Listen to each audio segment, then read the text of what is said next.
Social Security is making a big change to prevent fraud, but it could also create major headaches for people who rely on those benefits.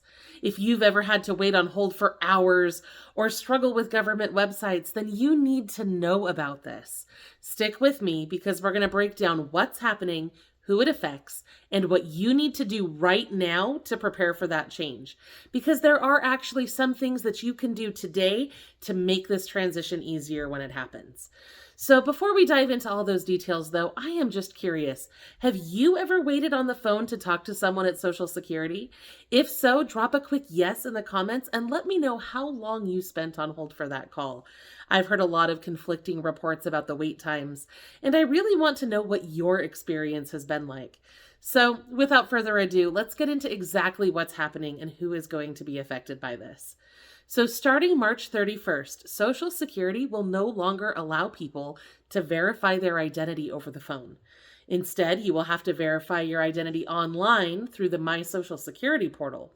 If you're not able to do that, then you're going to have to visit a Social Security field office in person. You will not be able to verify your identity over the phone at all anymore. Now, I know this is really stressful because a lot of Social Security beneficiaries aren't going to be able to verify their identities online. It's not exactly an easy process. If you aren't comfortable with technology, or if you don't have a device that's even capable of it, or if you live in a rural area without good internet access, this could be a real struggle for you. And children aren't even allowed to have a My Social Security account. So if you're calling on behalf of a child who gets these benefits, you're gonna have to go to the field office no matter what. Add that to the fact that they've already announced the closure of nearly 50 field offices in rural areas, and the fact that it already takes more than a month to get an appointment, and this change could make it much harder for many people to access their benefits, especially for seniors, people with disabilities, and families with children, which is basically everyone who gets Social Security, right? So why are they doing this? The Social Security Administration says this change is necessary because of fraud. Acting Commissioner Leland Dudek revealed that over $100 million per year is lost to direct deposit fraud. Apparently, scammers have been able to steal Social Security benefits by answering security questions over the phone and then changing the bank account information, which reroutes your Social Security benefits to their accounts. That's because a lot of those security questions rely on publicly available information, like your mother's maiden name, past addresses, and so on. Unfortunately, a lot of times your address, phone numbers, and relatives' information can be found easily with a simple online search.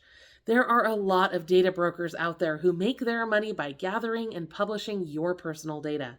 Massive data breaches have also become more common, which puts your sensitive information, including your Social Security numbers, at even more risk. It's really important to do everything you can to protect your personal information online, even when that feels like an impossible task. And trust me, I get it. I am familiar with that struggle because I've lived it myself. As a YouTuber and a content creator, I have put a lot of information online about myself and my family. It's been scary because I've received death threats, and I've even had people track down my personal phone number in the past. Delete Me is a service that has helped keep my family safe by actively looking for and removing our information from hundreds of different websites across the internet. It has even reduced the number of scam calls I receive, which has been fabulous. I have used Delete Me for years, and I honestly think that I'm going to keep using it for the rest of my life. If you would like to try it too, you can score a 20% discount by signing up at the link you see on screen. That's going to be lirlinks.com/DM. That should help keep you safe because it's the sheer amount of information available online that has enabled scammers to steal benefits. And that's why the SSA says that eliminating phone verification is a common sense measure to prevent fraud. They also claim that this change will be a good thing because direct deposit updates can now be processed in just one business day instead of the previous 30-day wait period. But of course, there's a catch. That one-day rule is only going to apply if you can successfully verify your identity online. If you have to verify your identity in person, you could still face long delays because of the wait times for appointments. So while this change may speed things up for some, for others, it could cause even more delays. Ultimately, even though their idea may sound good to them in theory, it's going to create a lot of hardship in practice. If you need to apply for benefits or update your direct deposit information, you now only have two options. First, you can verify your identity online using the My Social Security portal, or if you can't do that, you're going to have to get an appointment and travel to a field office in person for that verification. Now, for tech-savvy users, verifying online might not be that big of a deal. Some veterans may already be familiar with this process because the VA has already been updated to require an ID.me login for some services. In fact, I recently used it to pull my husband's VA letters. We had to complete a few steps on our laptop and then switch to our phone to upload a picture of his ID, and then go back to our laptop to click through a few more screens and finish out that process. It took us about 10 minutes, but then again, we're both very comfortable with technology like this. For those who aren't, this could become a nightmare. Many Social Security recipients are elderly, disabled, or live in rural areas with little or no internet access. For those individuals, navigating an online verification system could become impossible. And now their only other option is to travel to a field office in person? But with 47 field offices closing and SSA staff being cut, getting an appointment is not going to be easy or convenient. Right now, the average callback time is 2 hours, and the average wait time for an appointment is already over a month. That is a lot of waiting. This is especially concerning for families with children who receive benefits because they're not even allowed to create a My Social Security account in the first place. Every family with children on Social Security will have to go to a field office just to update their basic information now.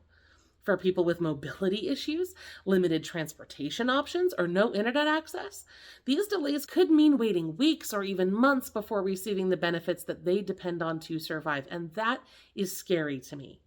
So here's what you need to do right now, and you need to do it fast because that March 31st deadline is coming up quick. First, make sure that you've set up your My Social Security account. And if you haven't, do it before the March 31st deadline. You can do this by going to ssa.gov and creating your account. You'll need to use either id.me or login.gov to verify your identity. If you haven't already registered for one of those services, you'll have to set all of that up.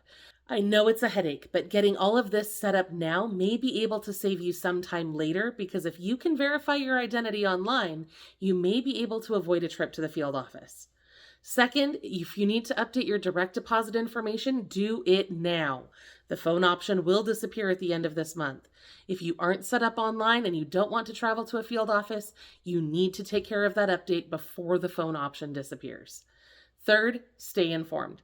These kinds of changes often come with complications and adjustments, and the best way to avoid issues is to be prepared. I will always do my best to keep you updated here at Low Income Relief. So, what do you think about this? Is this going to help stop fraud, or will it just make things harder for honest people who are trying to access their benefits? Let me know your thoughts in the comments, and don't forget to check out our other videos for more ways to save money and get free stuff.